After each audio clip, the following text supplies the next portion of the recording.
ये देखिए हमारे गांव में, हमारे घर के बाजू में हमारे रिश्तेदार ने नया नया गोट फार्म चालू किया है।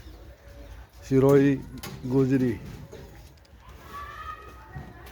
कुछ सोजत है मिक्स सिक्कर के पास। तू खुला तो एवरेज पट्टी 50-55 किलो वेट, 18 बकरे बकरा ईद के।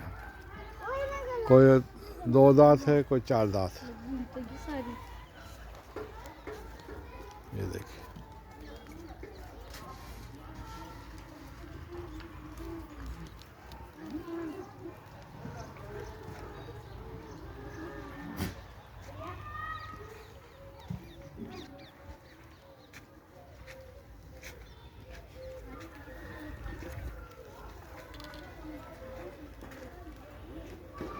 लाओ, अठिन लाओ गेर।